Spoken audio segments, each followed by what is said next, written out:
नमस्कार मित्रों, अधिगम के ऊपर यह मेरा दूसरा वीडियो है। इससे पहले हम लोगों ने अधिगम के अर्थ, परिभाषा और अधिगम की विशेषताएं देखी थी। आज हम लोग अधिगम को प्रभावित करने वाले कारकों, तत्वों के बारे में देखेंगे, के बारे में समझेंगे और देखेंगे। अधिगम हम लोग देखते हैं अपने आम जीवन में कि अधिगम जो हम लोग सीखते हैं या दूसरे कोई सीखते हैं, उससे मात्रा का अंतर होता है। कोई देखते हैं कि हम कोई बच्चा कोई जल्दी से सीख जाता है, कोई देरी से सीखता है। इस प्रकार हम अपने सामाजिक जीवन में ऐसा उदाहरण देखते हैं। तो इससे यह प्रतीत होता है कि अधिगम को ऐसा कोई ना कोई तत्व होता है जो कि उसे प्रभावित करता है, चाहे वो सीखने वाले से संबंधित हो, चाहे विषय वस्तु से संबंधित हो या भौतिक वातावरण से संबंधित हो। ऐसे कई ऐसे कारक हैं जो अधिगम को प्रभावित करते हैं। उन्हीं कारकों को हम 3 वर्गों में बांटते हैं। पहला व्यक्तिगत कारक, दूसरा कार्य संबंधी कारक और तीसरा विधि संबंधी कारक। व्यक्तिगत कारक कहने का तात्पर्य है कि जो व्यक्ति सीखता है या अधिगम प्राप्त करता है, उससे संबंधित कारक कौन कौन से हैं जिससे अधिगम की मात्रा या तो तीव्र हो जाती है या तो मंद हो जाती है। यानी उस जो व्यक्ति अधिगम प्राप्त करा, उससे संबंधित कारकों को हम लोग व्यक्तिगत कारक करते हैं। कार्य संबंधी कारक में हम लोग कार्य की विषय वस्तु जिसको हम सीख रहे होते हैं, उससे संबंधित जो भी कारक रहते हैं उससे हम कार्य संबंधी कारकों की सूची में रखते हैं। और इसके उपरांत विधि संबंधी कारक हैं कि हम लोग किस विधि से अधिगम प्राप्त कर रहे हैं, उससे संबंधित जो प्रभावित करने वाले कारक हैं उसको हम लोग विधि संबंधी कारक करते हैं। ठीक है, तो हम देखते हैं अपने लाइफ में, जीवन में कि अधिगम को प्रभावित करने वाले जो भी कारक हैं, या तो अधिगम की मात्रा को वो या तो तेज कर देते हैं या तो मंद कर देते हैं। ठीक ना, मंद कर देते हैं। वो कारक जो प्रभावित करते हैं अधिगम को, अगर वो पॉजिटिव वे में प्रभावित कर रहे हैं तो कार्य अधिगम प्राप्त करने की जो दर है वो तेज हो जाती है। अगर वो प्रतिकूल प्रभाव डालते हैं तो अधिगम प्राप्त करने की जो दर है या मात्रा है वो क्या होता है, घट जाती है। ठीक ना, तो कह सकते हैं कि ये दोनों रूप से प्रभावित होता है। या तो ये कारक आ जाने से, जो भी कारक हैं उसकी आ जाने से या तो अधिगम हमारा तेज हो जाता है, या इन कारकों के आ जाने से हमारा अधिगम मंद हो जाता है। प्रभावित वो दोनों रूपों में करता है। ठीक है, अब आइए हम एक एक करके पहले तो हम लोग व्यक्तिगत कारक से शुरू करेंगे। ठीक ना, ऐसे अधिगम को प्रभावित करने वाले कारक उतना इम्पोर्टेंट नहीं है, लेकिन फिर भी बीएड या डीएलएड एग्जामिनेशन में कभी कभी पूछ देता है कि अधिगम या सीखने को प्रभावित करने वाले कारक कौन कौन है, उसका विवेचना करें। ठीक ना, पहला हम लोग देखते हैं व्यक्तिगत कारक जो व्यक्ति से संबंधित होता है। ठीक है, इसमें पहला पॉइंट है अभिप्रेरणा। अभिप्रेरणा के बिना अधिगम पॉसिबल नहीं है। यानी कहें तो कि जब तक हम अंतः रूप से प्रेरित नहीं होते हैं किसी कार्य को करने के लिए या सीखने के लिए या अधिगम प्राप्त करने के लिए, तब तक हम लोग सीख नहीं पाते हैं, कुछ भी अधिगम प्राप्त नहीं कर पाते। पहले हमें अपने कह सकते हैं कि अभिप्रेरणा के बिना अधिगम संभव नहीं है। कभी कभी होता है कि हम यद्यपि अंदर से अभिप्रेरित नहीं होते हैं, अभिप्रेरणा नहीं होती है, तो किसी शिक्षक के द्वारा या किसी समाज के सदस्यों द्वारा भी हम अभिप्रेरित होकर के अधिगम प्राप्त करने की ओर अग्रसर हो जाते हैं। तो कह सकते हैं कि यह अधिगम को प्रभावित अभिप्रेरणा जब तक नहीं होगी तब तक आप अधिगम प्राप्त नहीं कर सकते हैं, चाहे वो बाह्य अभिप्रेरणा हो या आंतरिक अभिप्रेरणा हो। अभिप्रेरणा के अभाव में अधिगम पॉसिबल नहीं है। ठीक है, उसके बाद है परिपक्वता। और पिछली क्लास में हम लोगों ने देखा था कि व्यवहार में जो परिवर्तन होता है परिपक्वता के कारण, उसको हम अधिगम नहीं कहते। अर्थात जो हमारे व्यवहार में परिपक्वता के कारण जो परिवर्तन होता है, उसे हम अधिगम नहीं कहते हैं। ये अलग की बात है कि उसको हम अधिगम नहीं कहते हैं, लेकिन अधिगम जो है वो पूर्ण रूपेण, या कह सकते हैं कि अधिगम का आधार परिपक्वता ही है। क्योंकि हम लोग देखते हैं कि परिपक्वता के एक स्तर को जब तक हम नहीं छू पाते हैं, तब तक हम अधिगम प्राप्त नहीं कर पाते हैं। जैसे सपोज कीजिए कोई 10 साल का लड़का है या 8 साल का लड़का है, ठीक है ना, 8 साल का लड़का है। अब उसे हम बोलते हैं कि तुम बीपीएससी की तैयारी करो, ठीक ना, और बीपीएससी संबंधित जो भी पुस्तकें हैं पढ़ने के लिए, उसको हम ला करके दे देते हैं, ठीक है, दे देते हैं और बोलते हैं कि तुम इसकी तैयारी करो। 8 साल का बालक उतना परिपक्व नहीं हो पाता है कि वो बीपीएससी के सिलेबस को, उसके मैटर को वो समझ सके। एक और एग्जांपल देता हूँ, 2 साल का बच्चा है, अब उसको हम लोग बोलते हैं, सिखाते हैं, अधिगम प्राप्त कराते हैं कि तुम विभिन्न प्रकार के ऊंचे क्लास के वर्गों के जो मैथमेटिक्स सीखे जाते हैं उसको बनाओ। तो देखते हैं कि बच्चा उतना वो परिपक्व नहीं हो पाता है कि वो उस क्लास, हायर क्लास के मैथमेटिक्स को वो सॉल्व करे।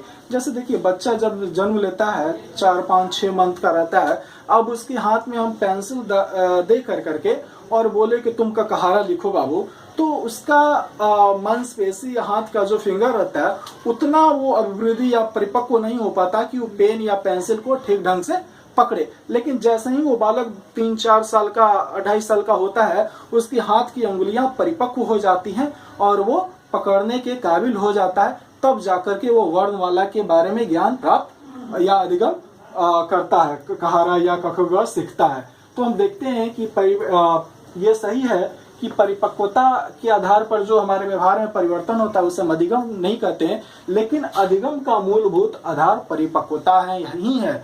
जब तक हम परिपक्व नहीं हो जाते किसी विषय वस्तु को सीखने के लिए, तब तक हम सीख नहीं सकते हैं, ठीक है। इसके बाद है ध्यान एवं रुचि। ये सिंपल बात है कि यद्यपि हम विषय वस्तु के ऊपर या सीखने वाले जो हमारे विषय हैं या तथ्य हैं उनके ऊपर यद्यपि ध्यान रखते हैं तो हम जल्दी सीख जाते हैं। यद्यपि उनके ऊपर हमारा ध्यान नहीं रहता है तब हम मंद गति से या नहीं सीख पाते हैं। रुचि में भी बात वही है कि यद्यपि किसी विषय वस्तु के प्रति हमारी रुचि है, हमारी इंटरेस्ट है, हमें उस विषय वस्तु के प्रति इंटरेस्ट है और सीखना चाहते हैं, तब हम उस विषय वस्तु को या कार्य को जल्दी सीख जाते हैं या अधिगम प्राप्त कर लेते हैं। लेकिन इसके विपरीत हम देखते हैं कि यद्यपि किसी वस्तु के प्रति, विषय वस्तु के प्रति या कि जो हम सीखना चाहते हैं उसके प्रति हमारी रुचि या अधिगम नहीं है, हम नहीं सीखना चाहते हैं, अंदर से इंटरेस्ट नहीं है उस विषय के प्रति, तब हम चीज को देरी से या मंद गति से या नहीं सीख सकते हैं, ठीक है। इसलिए कहा जाता है कि बच्चों को रुचि के अनुसार ही शिक्षा देना चाहिए, ठीक है। उसके बाद स्मृति है। स्मृति का भी बहुत महत्वपूर्ण योगदान है सीखने में। जिसकी स्मृति तेज होती है वो बच्चा जल्दी सीख जाता है, जिनकी स्मृति मेमोरी कम होती है वो या कम होती है या निम्न होता है वो देर से सीख पाते हैं। उसके बाद हम देखते हैं कि तत्परता एवं क्षमता। यद्यपि सीखने वाले विषय वस्तु के प्रति, यद्यपि हम या अधिगम प्राप्त करने वाले विषय वस्तु के प्रति, सीखने के प्रति हम यद्यपि तत्पर रहे, तब हम लोग देखते हैं कि विषय वस्तु को जल्दी सीख जाते हैं। यही कारण है कि थॉर्नडाइक के द्वारा दिए गए जो अधिगम के नियम है उनमें एक तत्परता का नियम है। जब जब हम तत्पर रहते हैं विषय वस्तु को आसानी से सीख जाते हैं, जल्दी सीख जाते हैं, तीव्र गति से सीखते हैं। और जब जब हम सीखने वाले विषय वस्तु के प्रति या अधिगम के विषय वस्तु के प्रति तत्पर नहीं होते तो हमारे सीखने की गति क्या होती है, मंद हो जाती है या टाइम ज्यादा लगता है, ठीक है। उसकी बात है थकान है। थकान में हम देखते हैं कि यद्यपि आप कुछ सीख रहे हो और आप कहीं से थक कर रहे हो, चाहे वो मानसिक थकान हो या शारीरिक थकान हो, दोनों प्रकार के थकानों का आपके अधिगम पर, सीखने की मात्रा पर प्रभाव पड़ता है। यद्यपि आप थके हो, सपोज कीजिए आप 6वीं 7वीं क्लास में 6वीं पीरियड में मैथमेटिक्स सीख रहे हो, पहले जो 5-6 पीरियड हो चुके हैं उसमें देखिएगा कि आपका मन जो है, आपका मानसिक मन जो है वो काफी थक गया होता है। फलतः 7वीं 8वें घंटे में जो मैथमेटिक्स सिखाए जाते हैं उसको सीखने में आप मन नहीं लगेगा। यानी कहने का मतलब है मानसिक थकान का आपके ऊपर प्रभाव पड़ रहा है, चाहे मानसिक थकान हो या शारीरिक थकान हो। थकान का सीखने पर, अधिगम प्राप्त करने पर प्रभाव स्पष्ट रूप से हम अपने निजी जीवन पर भी देख सकते हैं।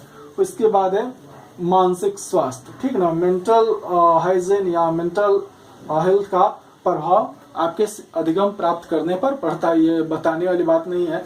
यद्यपि आप विभिन्न प्रकार के मानसिक बीमारियों से ग्रसित रहेंगे तब आप जो अधिगम प्राप्त करते हैं वो नहीं कर पाएंगे, या उसकी जो गति होगी वो धीमी होगी या निम्न होगी या नहीं प्राप्त कर सकते। लेकिन आप विभिन्न प्रकार के मानसिक बीमारियां जो है अगर उससे आप ग्रसित नहीं है, विभिन्न प्रकार की बीमारियां जैसे डिस्लेक्सिया, फैजा, ठीक ना, इत्यादि बीमारियों से यदि आप ग्रसित हैं तब आपके सीखने या अधिगम प्राप्त करने की दर जो है वो मात्रा जो है वो कम रहेगी। और यद्यपि आपका मन स्वस्थ है, ठीक है, मन स्वस्थ है, मानसिक रूप से आप स्वस्थ हैं, तो सीखने की जो आपकी गति है, अधिगम प्राप्त करने की जो आपकी गति है वो तीव्र हो जाएगी। ठीक है। बुद्धि, ठीक है, बुद्धि के बारे में विशेष क्या बताना है। बुद्धि तो सबको जानते हैं कि जिसकी बुद्धि तीव्र होती है या जो बुद्धिमान होता है वो बालक शिक्षक के द्वारा बताए गए या प्रशिक्षण जहां प्राप्त कर रहा होता है ट्रेनर के द्वारा बताए गए बातों को जल्दी ही अभिग्रहण यानी सीख जाता है, अधिगम प्राप्त कर लेता है। और निम्न बुद्धि वाले बच्चे जो सामान्य बुद्धि के या जड़ बुद्धि के हैं या मंद बुद्धि के बालक हैं, उनको बार बार उसी चीज को हमें बताना पड़ता है, तब जाकर के वो सीख पाते हैं वर्ग में। ठीक है।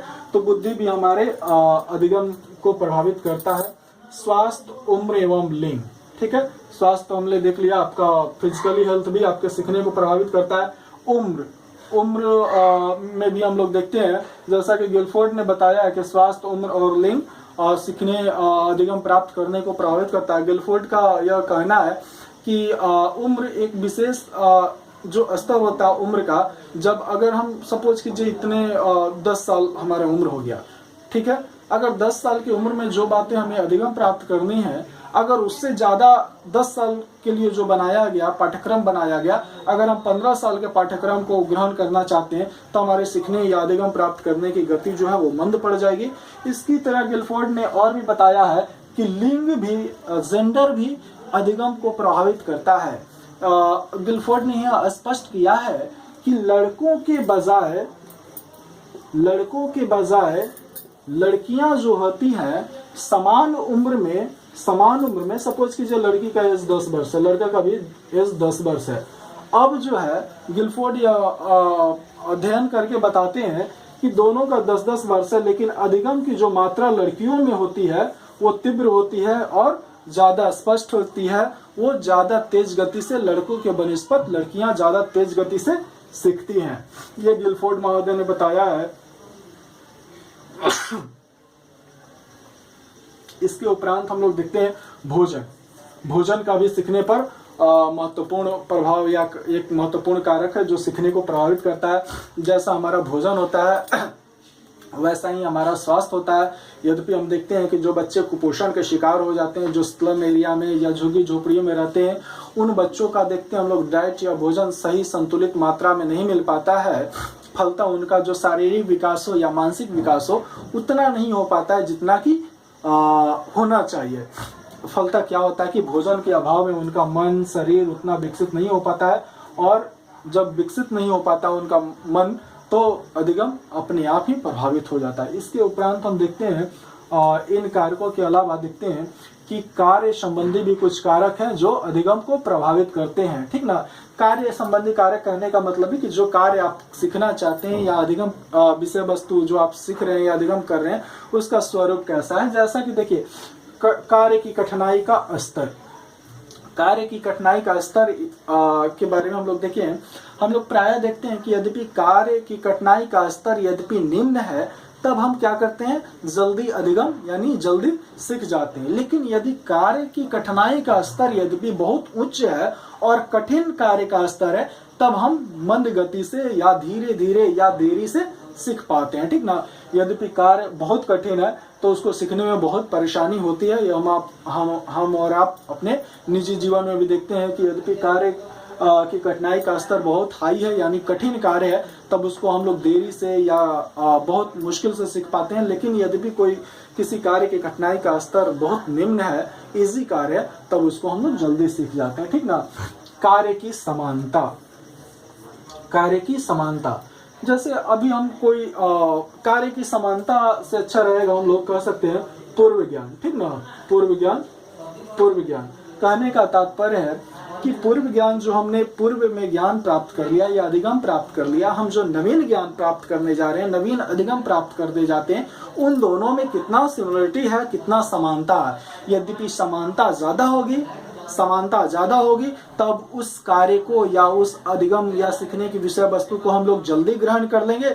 यदि दोनों कार्यों में असमानता होगी तब उस कार्य या उस विषय वस्तु को हम लोग देरी से सीख पाएंगे। कहने का तात्पर्य है कि यद्यपि सपोज कीजिए मैं भागा सीखना चाहता हूँ, ठीक है, भागा सीखना चाहता हूँ और मुझे पूर्व में जोड़ घटाव मैं जानता हूँ, ठीक ना, जोड़ घटाव मैं जानता हूँ, तो भागा की क्रिया को सीखने में हमारा जो प्रीवियस नॉलेज है, हमारा जो पूर्व ज्ञान है, जोड़ घटाव यहाँ पर भागा सीखने में क्या करता है, वो मदद करता है। यानी भागा और जो घटाव मैंने सीखा है उसका प्रयोग हम लोग भागा की क्रिया में करते हैं। यानी दोनों कार्यों में या दोनों विषय वस्तु में थोड़ी सी समानता है, यही कारण है कि हम भागा जल्दी सीख जाते हैं।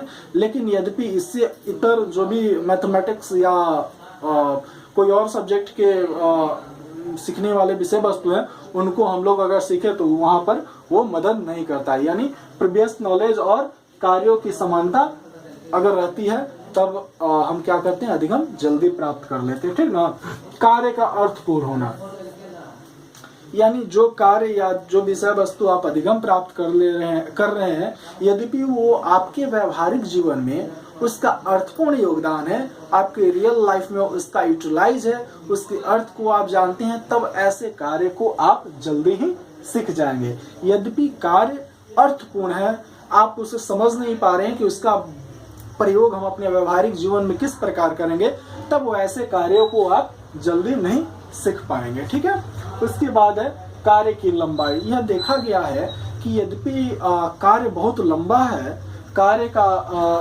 लंबा है तो व्यक्ति सीखते सीखते उबाऊ महसूस करने लगता है, ठीक ना, यानी बोरिंग फील करने लगता है। फलतः क्या होता है कि हमारा सीखने का जो दर होता है वो निम्न हो जाता है। इसके विपरीत यद्यपि हम देखते हैं कि यद्यपि कार्य की लंबाई छोटी छोटे बना दिए गए हैं तोड़ करके, तब व्यक्ति उसको जल्दी जल्दी सीखता चला जाता है और उसको अधिगम प्राप्त करता है। जैसे हम लोग देखते हैं कि मैथमेटिक्स हो या कोई भी सब्जेक्ट हो, एक ही चैप्टर को हम लोग देखते हैं कि अलग अलग यूनिट्स में तोड़ करके पाठ्यक्रम निर्माण के सिद्धांत के तहत उसको तोड़ करके बच्चों के सामने प्रस्तुत किया जाता है, ताकि बच्चे एक बड़ी टॉपिक को पढ़ने के बजाय छोटे छोटे टॉपिक में पढ़ करके उसको आसानी से अधिगम कर सके, आसानी से सीख पाए, ठीक है। ये यहाँ तक मैंने आपको बताया कि कार्य संबंधी जो प्रभावित करने वाले तत्व हैं या कारक हैं उसको मैंने देखा। उसके बाद है विधि संबंधी है, जैसे अभ्यास। यद्यपि कोई कार्य आप जान रहे हैं, सीख गए, उसको आप अभ्यास करते रहे। यही कारण है कि थॉर्नडाइक महोदय ने हमने देखा है कि अपने सीखने के नियम में उनका तत्परता के नियम के साथ साथ ही उनका अभ्यास का भी नियम है। उसके बाद यदि किसी विषय वस्तु को शिक्षक या ट्रेनर के बताने और मौखिक भाषण देने के बजाय यदि उस कार्य को हम स्वयं करके सीखते हैं, तब उस कार्य को हम जल्दी सीख जाते हैं। सीखने की विधियां, किस विधि से आप किसी विषय वस्तु या कार्य को सीख रहे हैं या अधिगम प्राप्त कर रहे हैं, यह बहुत ही महत्वपूर्ण है। यद्यपि सीखने की विधियां मनोविज्ञान के सिद्धांतों के अनुकूल है, तब जाकर के आप उस कार्य को जल्दी ही सीख पाएंगे। यद्यपि विधियां जो है, जिस विधि का आप प्रयोग कर रहे हैं वो मनोविज्ञान के सिद्धांत के अनुकूल नहीं है, विधियां मनोवैज्ञानिक नहीं है, अमनोवैज्ञानिक है, तब उस कार्य और अधिगम को आप देरी से या कम दर के साथ या निम्न दर के साथ सीख सकते हैं। लेकिन वो मनोविज्ञान के नियम के अनुकूल है, तब उसको आप जल्दी सीख सकते हैं। सीखने का समय क्या है, वो बहुत ही इम्पोर्टेंट रखता है विधि संबंधी, कि किसी भी टॉपिक यद्यपि वास्ट कार्य को आप सीख रहे हैं तो इसके लिए कोई समय अनुकूल है। जैसे हम लोग देखते हैं कि वर्ग संचालन जब होता है तो देखते हैं कि जो भी कठिन और क्लिष्ट सब्जेक्ट होते हैं उनकी कक्षाएं प्रायः शुरू में ही करा दी जाती है, ताकि विद्यार्थियों का जो मन है वो मन जो है फ्रेश रहता है और सीखने और अधिगम प्राप्त करने के लिए जो उनका माइंड फ्रेश रहता है उस समय वो ज़्यादा सीख पाते हैं। या और हम लोग देखते हैं कि लास्ट के वर्ग में, लास्ट के खंड में आसान आसान सब्जेक्टों को स्थान दिया जाता है, ताकि यद्यपि विद्यार्थी यद्यपि थक भी जाता है मानसिक रूप से, तब उन विषयों को भी आसानी से सीख सके। लेकिन जो क्लिष्ट भाषा सब्जेक्ट होते हैं उनको हम लोग पहले ही सीख जाते हैं। ऐसे भी हम लोग देखते हैं सीखने का समय बहुत इंपॉर्टेंट रहता है। इसके अलावा भी हम लोग देखते हैं कि कई ऐसे कारण हैं, कई ऐसे कारक हैं जो कि सीखने को प्रभावित करते हैं, जैसे भौतिक वातावरण, ठीक ना,